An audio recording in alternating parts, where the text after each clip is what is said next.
میں نے جو متعدد مواقع سے آیات مبارکہ آپ کو سنائی کہ ہر جگہ پر چوٹی کی چیز صبر ہے، آخری چیز جو بیان ہوتی ہے وہ صبر ہے۔ سورۃ العصر میں آخری بات وَتَوَاصَوْا بِالصَّبْرِ یا ایھا الذین آمنوا استعینوا بالصبر والصلاۃ، اے ایمان والو مدد حاصل کرو صبر سے اور نماز سے۔ ان اللہ مع الصابرین، اللہ تعالی صبر کرنے والوں کے ساتھ ہے۔ اور پھر آگے چل کر وبشر الصابرین الذین اذا اصابتهم مصیبۃ قالوا انا للہ وانا الیہ راجعون، اے نبی بشارت دیجئے، خوشخبری دیجئے ان صبر کرنے والوں کو کہ جن پر جب بھی کوئی تکلیف یا مصیبت نازل ہوتی ہے تو کہتے ہیں کہ ہم اللہ ہی کے ہیں اور اللہ ہی کی طرف ہمیں لوٹ جانا ہے۔ صبر کا مفہوم ہے اپنے آپ کو تھامنا، روکنا، برداشت کرنا، تحمل کرنا، اور جو بھی اپنا ایک طے شدہ مقصد ہے کسی بھی مخالفت سے بددل ہوئے بغیر، کسی بھی تکلیف یا مصیبت سے ہراساں ہوئے بغیر اس کی طرف پیش قدمی کیے چلے جانا۔ بڑی سخت سردی پڑ رہی ہے، فجر کا وقت ہے، گرم پانی کا اہتمام نہیں ہے، اب اس وقت فجر کی نماز کے لیے اٹھنا، ٹھنڈا پانی اگر ہے تو وضو تو کرنا ہوگا، اس ٹھنڈے پانی سے وضو کرنا، اس وقت لحاف سے نکلنا ہی بہت مشکل، ٹھنڈے پانی سے وضو کرنا اور مصیبت۔ یہ جب تک انسان میں صبر کا مادہ نہ ہوگا ممکن ہی نہیں۔ اس کو کہیں گے صبر علی الطاعہ، اطاعت پر صبر کرنا۔ ناگواری محسوس ہو رہی ہے لیکن اس ناگواری کو برداشت کرتے ہوئے انسان اللہ کے حکم کے اوپر جمع رہے، اللہ کے حکم پر عمل کرے۔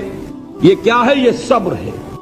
اگر یہ صبر نہیں ہے تو ظاہر بات ہے کہ انسان اللہ کے اس حکم پر عمل نہیں کر سکے گا۔ صبر کا مادہ نہیں ہوگا تو آپ کام نہیں کر سکیں گے۔ اور اسی کا ایک دوسرا رخ ہے، جب آپ دعوت حق کے لیے کھڑے ہوں گے پہلا قدم کیا آتا ہے؟ استہزاء، تمسخر، مذاق اڑانا، جس کی میں مثال اب دینا چاہتا ہوں محمد الرسول اللہ صلی اللہ علیہ وسلم کی شخصیت سے۔ دیکھیے ہم کیا اور ہماری بساط کیا، ہم کیا مبلغ ہوں گے، کیا داعی ہوں گے، ہمارے اپنے دامن پر داغ ہوتے ہیں، لیکن یہ کہ محمد الرسول اللہ کے دامن پر کوئی داغ تھا؟ ان کو تو سارے مکے والے الصادق الامین کہتے تھے، نہایت محبوب شخصیت تھے، ان کے لیے تو جا صادق جا الامین یہ الفاظ سننے میں آتے تھے، آنکھوں کا تارا۔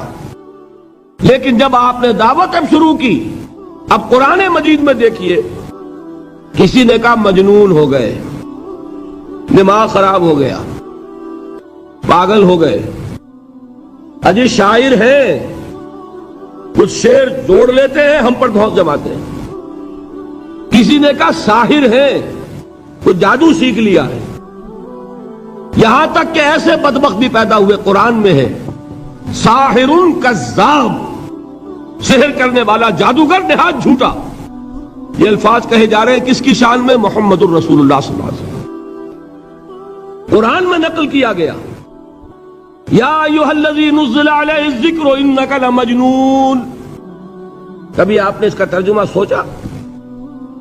ہے وہ شخص، دیکھیے تصور کیجئے حضور جا رہے ہیں، تشریف لے جا رہے ہیں، کسی دعوت میں ہے، تبلیغ میں، یا ویسے ہی تشریف لے جا رہے ہیں، اور کوئی ایک جمگھٹا ہے لوگوں کا، ادھر سے فقرہ آتا ہے، تیر کی طرح لگتا ہے دل میں جا کر محمد کے صلی اللہ علیہ وسلم۔ اے وہ شخص جس کا یہ خیال ہے کہ اس پر کوئی ذکر نازل ہو رہا ہے، ہمارے خیال میں تو تمہارا دماغ خراب ہو گیا ہے۔ یا ایھا الذی نزل علیہ الذکر انک لمجنون، کہا کہ نہیں کہا؟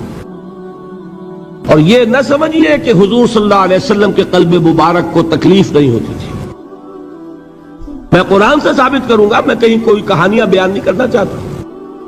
قرآن نے کہا ہے وَلَقَدْ نَعْلَمُ انک یضیق صدرک بما یقولون، اے نبی ہمیں خوب معلوم ہے صلی اللہ علیہ وسلم کہ جو کچھ یہ لوگ کہہ رہے ہیں اس سے آپ کا سینہ بھجتا ہے، یہ جو گھٹن ہوتی ہے، صدمہ ہوتا ہے۔ انک یضیق صدرک بما یقولون، ہمیں خوب معلوم ہے کہ جو کچھ یہ باتیں آپ کو سننی پڑ رہی ہیں، یہ کڑوی کسیلی باتیں، یہ جو فقرے چست ہو رہے ہیں، استہزاء ہو رہا ہے، تمسخر ہو رہا ہے۔ سورہ ہجر میں ہے، ایک جگہ کھڑے ہوئے لوگ قرآن کا مذاق اڑا رہے ہیں، بھائی فلاں آیت تم لے جانا، فلاں آیت میری ہوگی، اس کے ٹکڑے کر رہے ہیں، اس کے ٹکڑے حصے بکھرے کر کے قیمہ بنا کر ان آیات کا تمسخر اڑا رہے ہیں۔ ایک جگہ قرآن مجید میں مذکور ہے کہ فرشتوں کا مذاق اڑ رہا ہے، بھائی یہ دیکھو محمد نے کہا ہے صلی اللہ علیہ وسلم کہ جہنم پر تو کل 19 فرشتے ہیں، علیہا 19 قرآن میں آیت نازل ہوئی۔ ایک پہلوان کہتا بھائی 10 کو تو میں سنبھال لوں گا، باقی 9 کا تم انتظار کر لو۔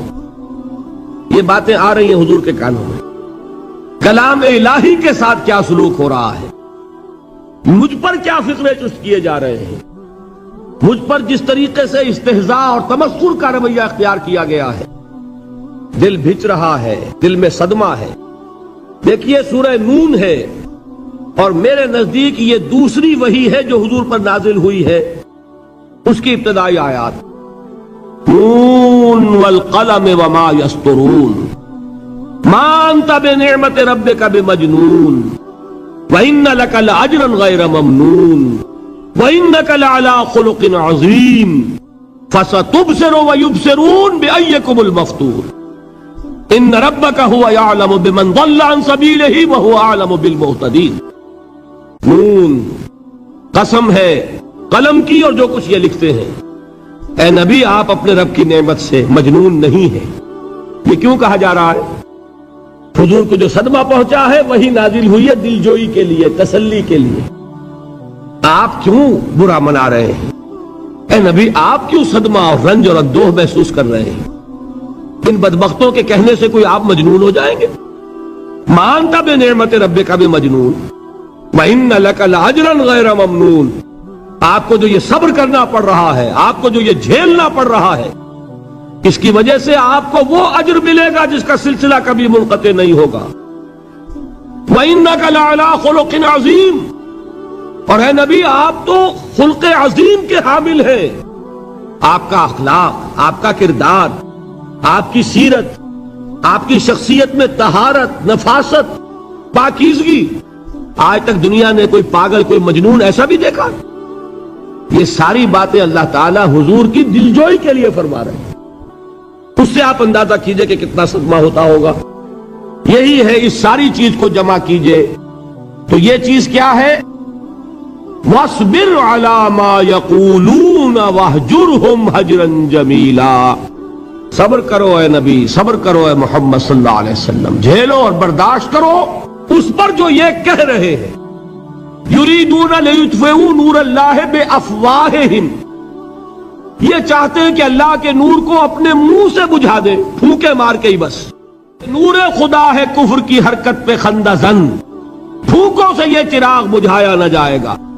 یریدون لیطفئوا نور اللہ بافواہہم واللہ متم نورہ ولو کرہ الکافرون، یہ چاہتے ہیں کہ اپنے منہ کی پھونکوں سے اللہ کے نور کو بجھا دیں، حالانکہ اللہ تعالیٰ تو اپنے نور کا اتمام فرما کر رہے گا، خواہ ان کافروں کو کتنا ہی ناگوار ہو۔ اس کی ترجمانی ہے نور خدا ہے کفر کی حرکت پہ خندہ زن، پھونکوں سے یہ چراغ بجھایا نہ جائے گا۔ یہی وجہ ہے، دیکھیے مکی صورتوں میں خود نبی اکرم صلی اللہ علیہ وسلم کو اتنے مختلف پیرایوں میں صبر کا حکم دیا گیا۔ کچھ مثالیں میں دے چکا ہوں، وَلِرَبِّكَ فَاصْبِرْ، اسی طریقے سے وَاصْبِرْ كَمَا صَبَرَ أُولُو الْعَزْمِ مِنَ الرُّسُلِ،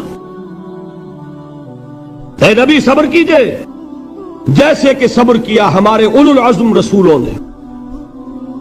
وَاصْبِرْ وَمَا صَبْرُكَ إِلَّا بِاللَّهِ، اے نبی صبر کیجئے اور آپ کا صبر تو اللہ ہی کے سہارے ہے۔ وَاصْبِرْ لِحُكْمِ رَبِّكَ، یہ سورہ نون جس کی ابتدائی آیات میں نے آپ کو سنائی، نون والقلم وما یسطرون ما انت بنعمت ربک بمجنون. اس کا اختتام کیا ہوتا ہے؟ وَاصْبِرْ لِحُکْمِ رَبِّكَ وَلَا تَكُنْ كَصَاحِبِ الْحُوتِ اِذْ نَادَىٰ وَهُوَ مَكْظُومٌ. اے نبی صبر کیجئے اپنے رب کے فیصلے کا، انتظار کیجئے اور اس مچھلی والے کے مانند نہ ہو جائیے. مچھلی والا کون؟ حضرت یونس علیہ السلام.